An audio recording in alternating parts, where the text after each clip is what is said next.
Alright guys, what up YouTube? We're going to be doing a tier list, not a tier list, but just going over items. Pretty much the basics. We're going to start with physical items, power items. We'll go throughout the chain. I know some of them, some items are overlapped, right? Like power and attack speed. You know, sometimes you'll have power like Crusher.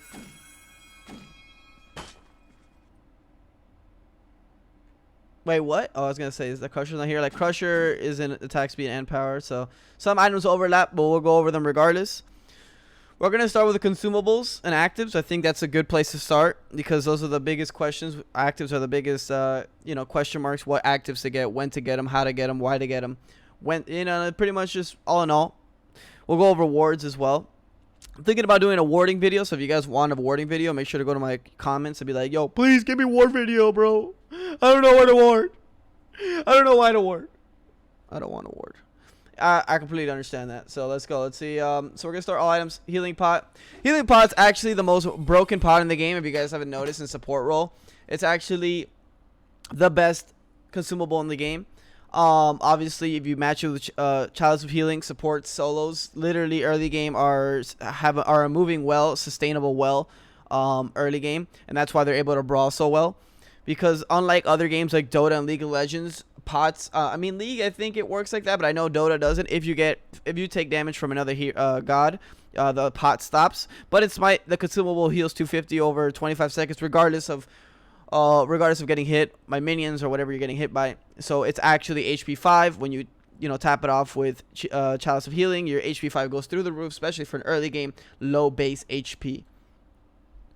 So actually, Nutty, you'll see me in a lot of my games always grab a health pot and a ward. Why? Obviously, I'm buying wards to, give vision for my team and make, calculated decisions. But why the healing pot, even in a late game scenario or a mid game scenario, about 15 minutes and 20 minutes and 25, it's HP 5. If I'm going to start a fight, you'll see me pop a health pot. You'll see me pop a health pot before the fight. As soon as I'm walking in, even if I haven't taken damage yet, I'll pop it before the fight. Just because HP 5 is that good. It's something underrated, something undervalued, something that people don't even know about. So I'm here to tell you. So we're going to continue going over this. I'm going to talk about multi-pots too. You'll see me grab multi-pots as well with health pots in the early game. Maybe on Uller I do this. On Uller I do it.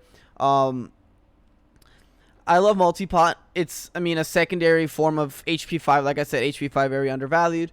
And if you grab both of them and you pop at the same time, because, sometimes you can't always buy Chalice of Healing, right? It takes a slot for consumables, meaning mid-game, late game, you can't buy a counter ward and a normal ward. So, excuse me. So, that's why you wouldn't get a Chalice of Healing. So, to make up for that, you can buy a potion where you can grab both of them and you can actually outbox people just because of the double pots. So, that's why I do it on Uller, for example. Sometimes you'll even see me grab mana pot, multi-pot as well in the jungle, maybe like on Hebo or something in the early game, because because think about this. In the jungle, what does mana turn into? Health. Correct? If you pop a multi-pot, right? I'm sitting at about, let's say 80% health, 50% mana. If I pop the multi-pot, I'm sorry, let's say 80% mana, 50% health. If I pop the multi-pot, not only am I going to go my HP is going to go up, obviously, because of the 150, but because I'm going to spam my mana to clear buffs so I don't take damage. So, for example, let's say I'm a Hebo, right?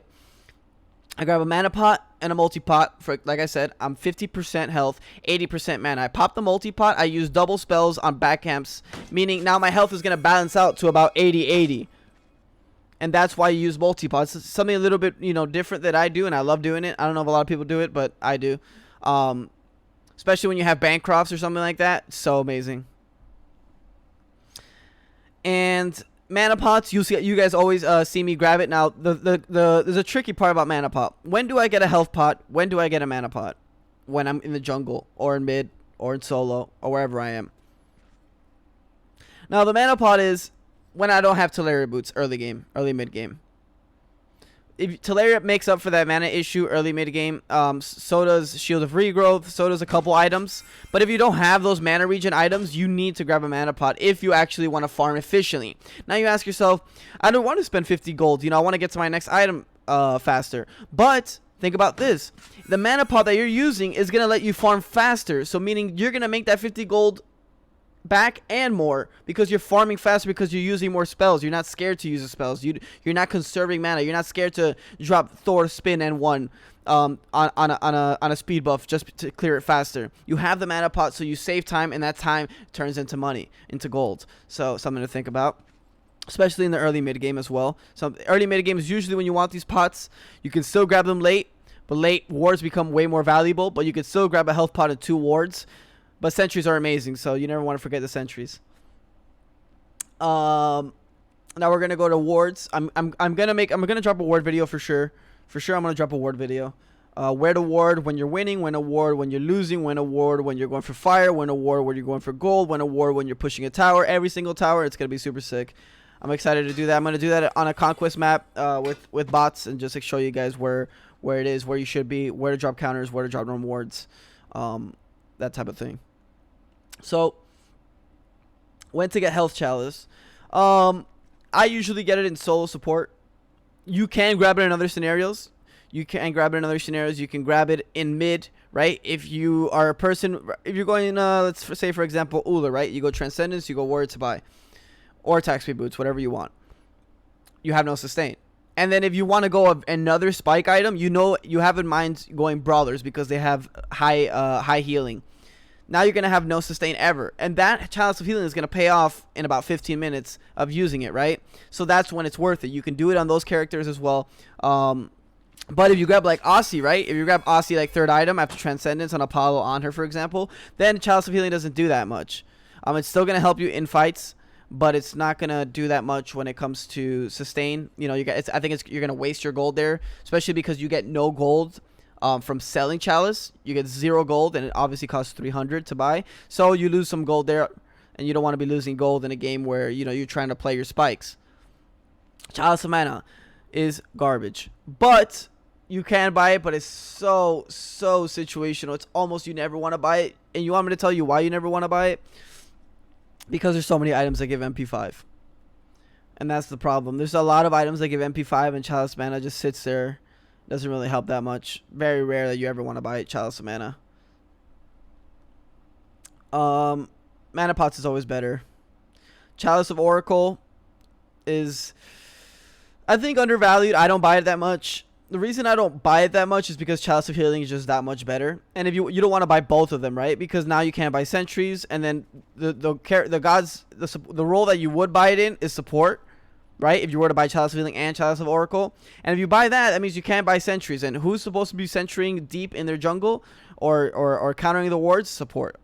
I mean, obviously other roles can do it, but support is the one that is frontline, so you're allowed to be out of position to counter wards like that. So now we're going to go to actives. Cursed Ankh. Upgrade. Cursed Ankh, when you see maybe 3 healers, 2 healers, 1 healer getting out of hand, very good. I usually don't recommend it to grab first relic because you can 100% you can do it and it can be good, but the other ones have a lot more value. The other actives have a lot more value early game. Cursed Ankh is very niche, very low percentage of time that it's actually better early,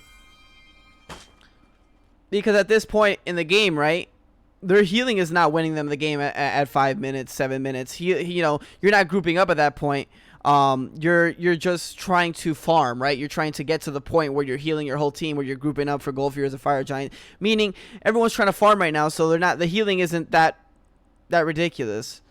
Cursed Ankh is good versus like Isis, maybe if you want to grab it versus Isis. Why? Because she does you do more damage to her and she heals less if you have it upgraded versus the Isis. But other than that, I wouldn't really get it. I don't think it's that good early. Very low, like I said, very low percentage where it's actually that good.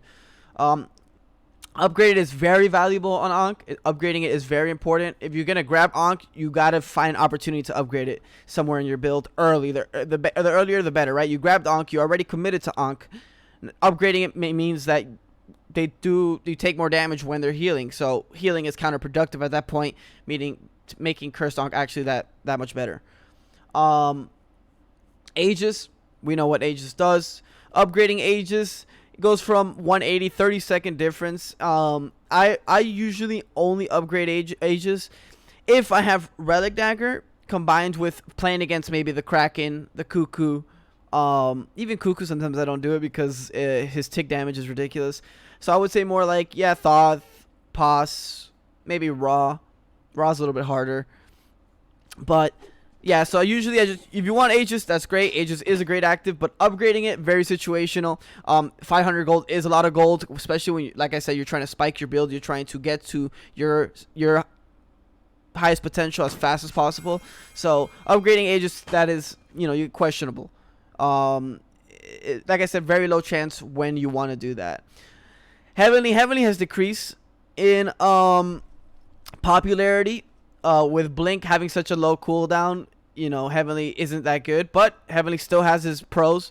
Nemesis, dodgy. If there's a team with a lot of slows, 3, 4, I'm actually gonna drop a Hun Boss video where you see where I pop off, and Kumba has Heavenly versus a dodgy Nemesis Serb comp, and it was just insane. Like, the comp is useless now. They have no CC, they have no stuns, so now they have no slows, they have no stuns. You're never gonna get caught unless you're really out of position. Upgraded Heavenly grants hasten to your hunters. So yes, I do think Heavenly can be good, right, in a double hunter comp, where you have, for example, let's say Chiron mid, Apollo solo. ADC. Now you have a spot where Heavenly could be good. Now as a support, you can be thinking, damn, these two hunters are good at running down people. If I do get Heavenly, now you have to ask yourself, is there slows? If there's 2 to 3 slows, you can grab Heavenly now. It's still really good, and then you can upgrade it early to make your hunters do that much better. And then you always got to remind your hunters, yo, hunters, I have upgraded Heavenly. It's always good to type it out because they don't know. It's you're not used to upgraded Heavenly a lot of the, as of recent, because Heavenly is decreasing popularity, but still good in its time. Blink, the best relic in the game, right next to beads. It's just a low cooldown, right? You blink, you pool the beads or the Aegis, and then your blink is up before they have beads or Aegis. That's why it is the best relic in the game, and it always will be. The upgraded version of the blink, actually probably one of the worst upgrades in the game. 10% mitigation for 2 seconds. Now that is only good on initiating supports with blink, like someone that's gonna W key after you blink and take a lot of damage, right? Like Hun bots, you're gonna blink, they're gonna beads, you're gonna jump away, or they're not gonna beads and you're gonna do damage. You're not gonna be taking too much damage, correct? Tier, you blink in, you're gonna be taking damage as you fearless, right? Because you don't have an AOE, CC. You're just fearlessing, and then their carries are gonna focus you. Now that blink is actually, the mitigation is worth it. So that's something to always keep in mind. 500 gold, like I said, is a lot to upgrade in. It's usually, you'll see me in my YouTube games upgrade it really late in the game. I like almost after red pot, 3k pot, speed pot, 6 items. That's the only time I'll grab it. Beads, like I said, the best relic in the game, right next to blink. CC immunity. Now upgraded beads is actually probably one of the best upgrades in the game. 30 seconds on beads almost matches blink. So now think about this. You're going against a blink on bots, right? You upgrade your beads early. You're going against a blink on bots, you're going against a tier solo, and you're going against an Athena. Now you have to think, I need to upgrade these beads. So what you're going to do is you're going to find a space in your build where you're going to go to a point where maybe before level 12, level 10, you're going to upgrade your beads at a certain point where you get your Jotun's Wrath or you get your Hydras, you have 500 gold left over, and you upgrade them. Now, something to think about when you're upgrading beads, right? You need to do it when you have it up. You just use beads, they're down for 160, they're down for 154. Don't upgrade them immediately. You die because you didn't have beads for Athena ult, you beads late, and now you're frustrated and you say, fuck it, I'm gonna upgrade my beads. No, don't do that. You're 154 seconds wasting 500 gold. No good. So that's something to think about. TP, obviously, a teleport, 200-second cooldown. It's great for people that can't get back to lane fast. Solo lane, obviously, the role you get that. Upgraded TP is always good, but I think upgraded TP is something you always have to keep subconsciously in the back of your mind when you're pushing. Imagine you're split pushing left lane, right? As Achilles, for example.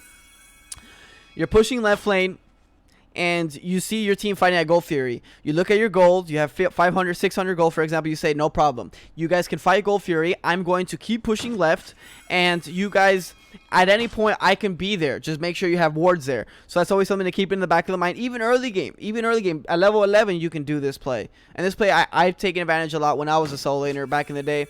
I don't think I see a lot of solo laners taking advantage of that. Only like the best do, in my opinion. Like Final K does it, Deathwalker does it. I've seen them do it. But yeah, something that's actually really, really good. Always something to keep subconsciously in the back of your head. And, you know, just do it. Med is overshadowed by Shell, no doubt. And on top of that, counter healing counters it. Nothing counters Shell. So that's the problem with Med right now. You know, you look at it on paper, right? You're new to Smite. Med looks great, right? You get free healing. You get 75 health plus 12 health per level, meaning it scales. So you think, oh, that's great, right? Like, I'm going to get a heal plus 30% mana to all the allied gods. And then you upgrade it. It gives you a buff pretty much that reduced mana costs for abilities. Sounds pretty good on paper. But the problem with it is that a lot of gods in this game have healing. A lot of items have HP 5, and counter healing counters all of that. So if someone builds brawlers to counter your Achilles Glad Shield, you build Med on support, he's countering you without even thinking about it. That's the problem. That's the problem with meditation.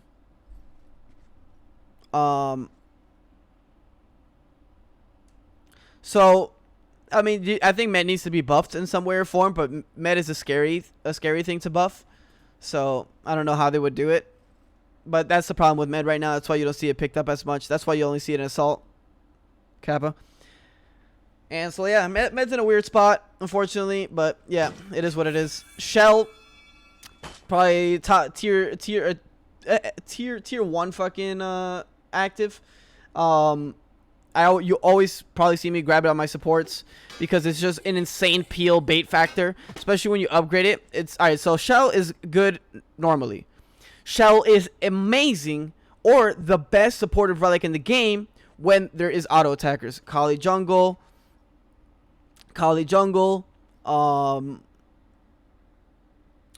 Neath mid, for example, Osiris solo.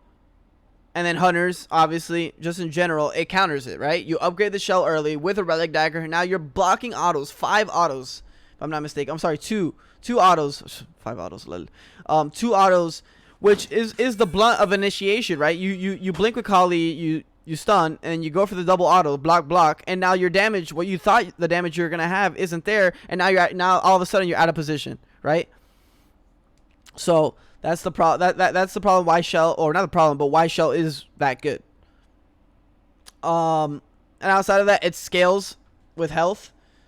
So just in general, you can bait yourself as a support. It doesn't even feel bad using it on yourself, where Med feels horrible just solo medding yourself. Shell doesn't feel bad, you know, just shelling yourself to live in an initiation.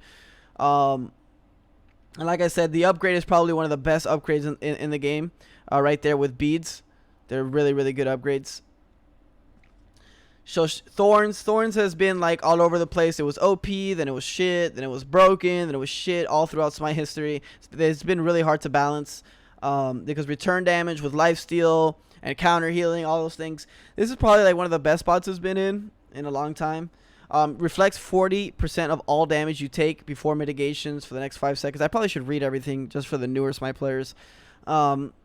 To its owner as magical damage, you know, keyword magical damage, not physical damage, not true damage, not percent damage, magical damage. So if you have magical armor and what's it called, like you're trying to reflect damage to, for example, a mid lane, right? A Poseidon, and Poseidon for some reason has Void Stone, or an Ymir has Void Stone, he's ulting you as Ymir, and you try to reflect damage. It's not going to be that efficient to reflect Ymir damage, right?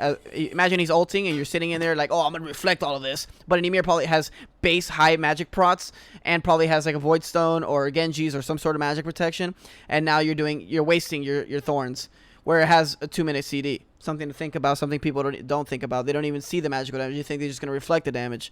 So if you're adult, 150 your level damage while the effect is active. The effect will end early. So if it has a cap, obviously. You're not just going to return damage for the rest of the game.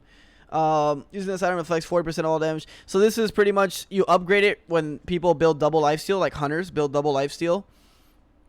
To counter the thorns, well then you upgrade it. That's as soon as you see like the Aussie, you see the gloves, and then you see the Aussie, instant upgrade. If you already invested in thorns and you're not getting shell, you're not getting beads, you're not getting ages, you're not getting blink, you have to upgrade it. You're just, as soon as you see the double lifesteal, you're upgrading it right away, immediately, no question. That's the only reason they build that upgrade. It's literally like a niche counter.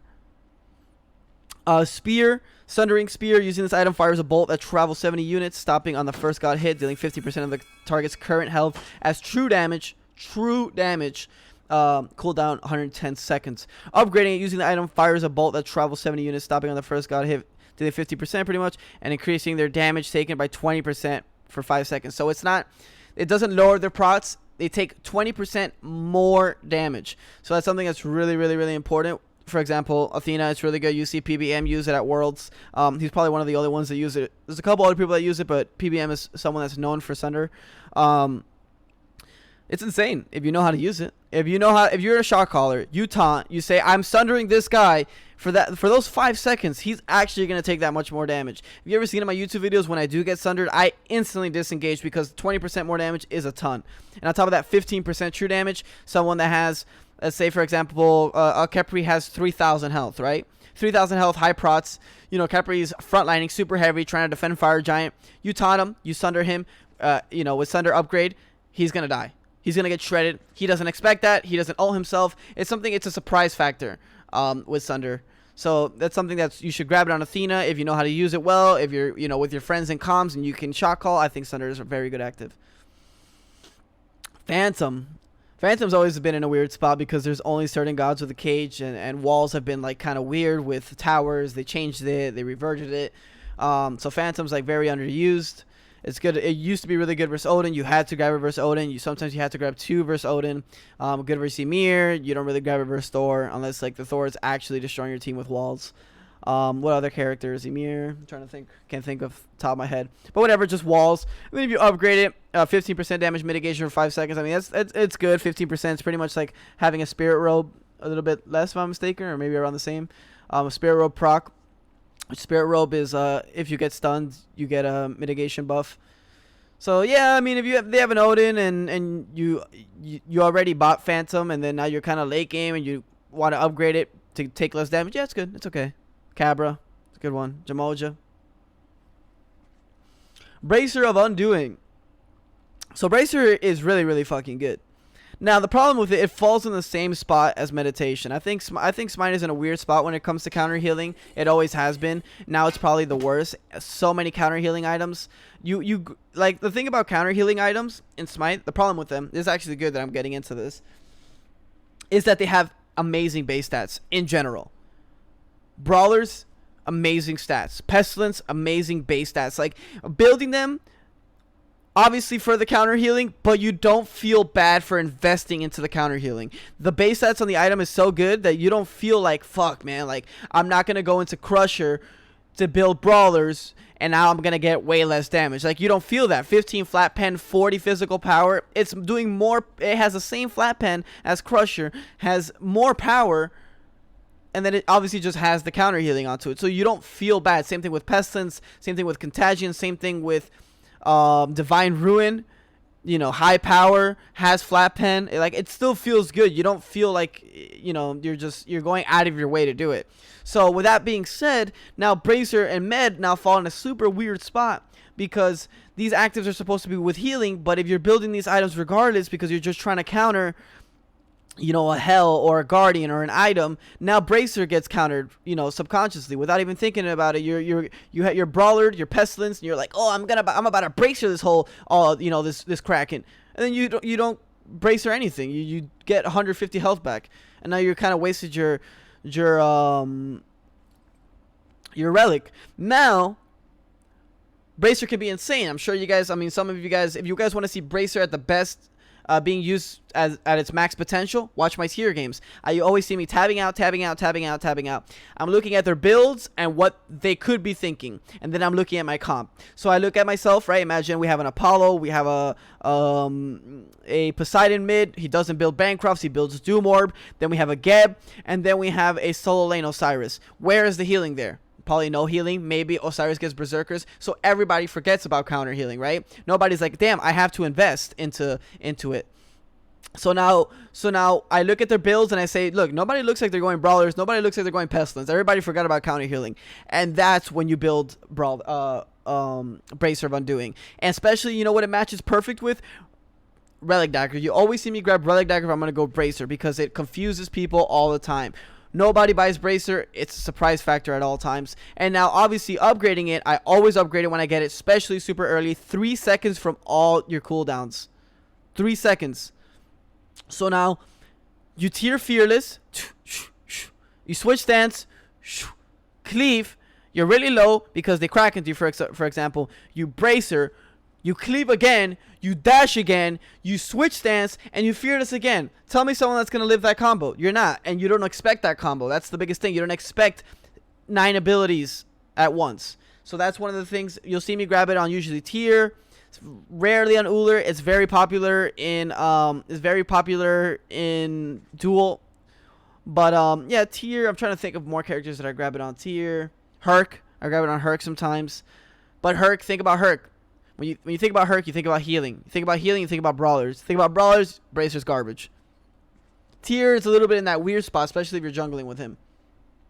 Sorry I took a minute on Bracer, because Bracer is an active that I love. Unfortunately, downplayed by how much counter healing is in the game. Horrific Emblem, something that catches people by surprise. Using this item slows movement speed of all enemy gods within 35 units by 30%. 30% is a lot, boys. People are like, yo, I'm Doom Lord Poseidon popping my trident. I'm running 1,000,000 miles an hour. Ha ha ha. Horrific Emblem. 30% of your 600 movement speed. That's a lot, brother. You're gonna be walking in place. And their attack speed is also reduced. So imagine you have a Poseidon, you have a Hunter, and then you have a Kali. Horrific Emblem is very good. It kind of sits in that weird, not the weird spot, but in that spot with Shell, because now it turns from like a tier 2 active to a tier 1 just because of what you're playing against. And then upgrading it, their attack speed is reduced by 25% instead of 50%, so very good versus Kali, Merc, those type of characters. Merc is not that good. Why? Because he has slow immunity on his 2, so something to think about. For the duration, additionally, their damage is dealt reduced by 15%. And at this point, if the slow is just good versus the characters, right? High movement speed characters with no slow immunity, unless they build Wingblade or Heavenly, now is just good versus everyone, right? You pop it on 4 people, damage dealt reduced by 15%. 15%, anything percent base is very good. Because now where you had Poseidon cracking you, now it does 15% less damage on the Kraken. That's a lot. Only problem with Horrific, and why you don't see it being picked up that much, you pick it up first active, right? You get the first blood with it. That was nice. That was amazing. Now they just counter it with Heavenly. They pick up Heavenly at the level 12. They upgrade it, and now your Horrific Emblem is done. You know what I mean? It still reduces the damage, though, but now your relic was countered by another relic, and now their relic is being used while your relic was countered. You get me? So that's the only problem with it. Something to think about, like I said. Belt Frenzy, something really big recently. I think the reason Belt came back to popularity at the end of Season 6 was that Fire was changed. Fire was changed in Season 6. It changed a lot. Wow, I'm going really in depth with these actives. I should probably just make a video for the actives, right? I feel like just consumables. I should do consumables, all of them, because I'm going really in depth with it. But I hope people are learning with what I'm saying, and just being better players with it. But like I said, so a Belt Frenzy came into high popularity with Season 6. I think Fire changes. They changed Fire and Gold. Gold went from... Gold Fear went... They had Oni, and they added the other one, the green one, which nobody gives a shit about, Kappa Pride. And you want to burn these objectives, especially with Fire going to Enhance Fire. And Enhanced Fire being so much, so worth it to get it. Belt became really important.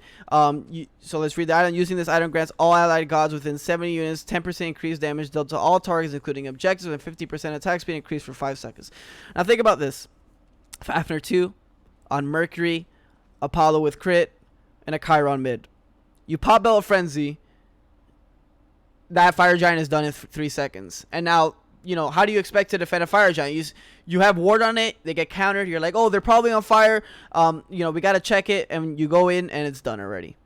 That's the problem with Bell of Frenzy. Now you're caught with your pants down because you just walked in thinking they were still on it. So, Bell of Frenzy is actually super, super, super, super good. Upgrading it gives you plus 10 pen to everyone, which is sick.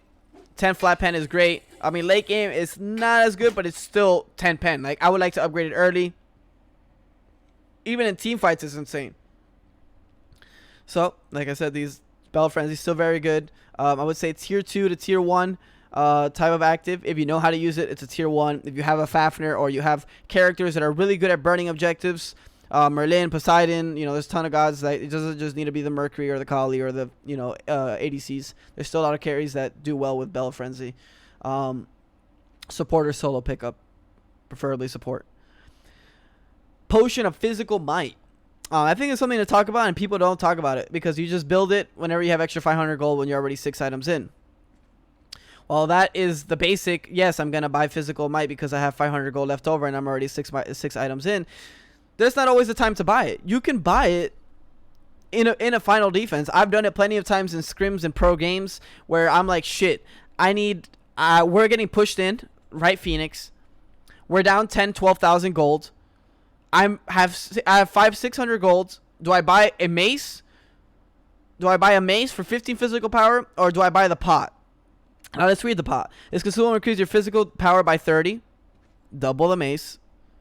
For 5 minutes until you are killed. Also, your abilities deal bonus damage, 15% of your physical power. You have Transcendence, for example. That's a lot.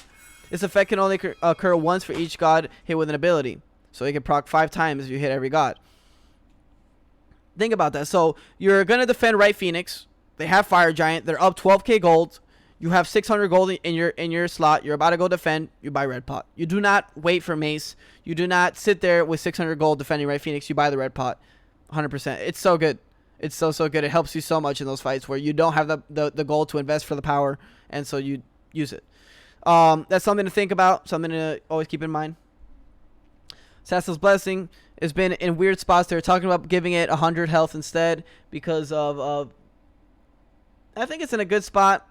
Just the evolved version. They took away some things from speed buff, and they gave it to Assassin's Blessing. Assassin's Blessing it's been in a weird spot as of recent, the past like 6-7 months.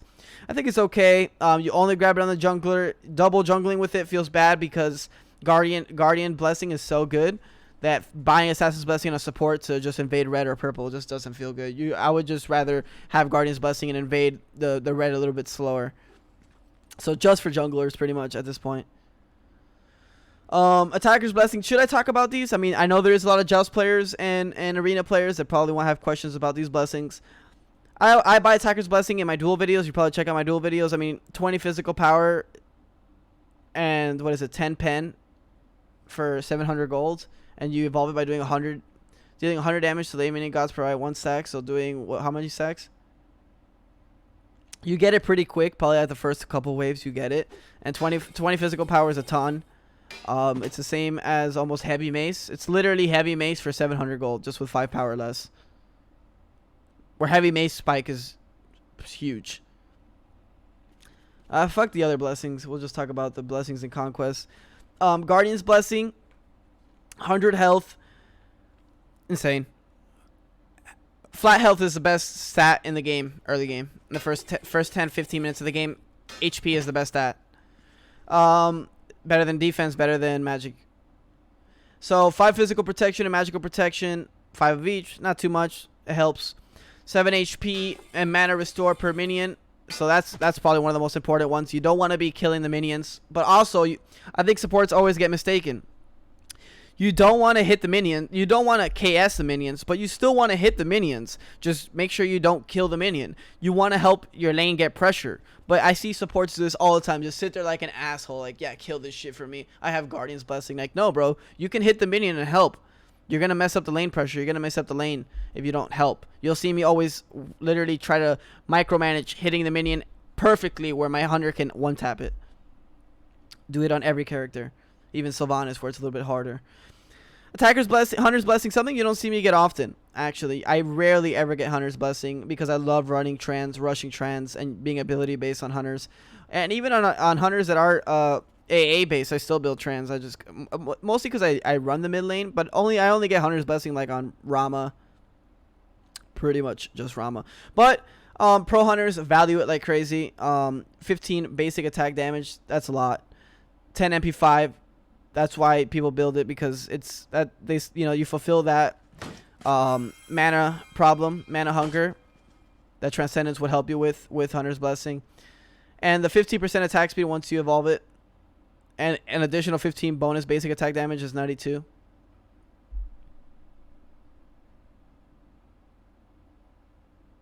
What is the 5 prots? No, it's just 5 physical, 5 magic.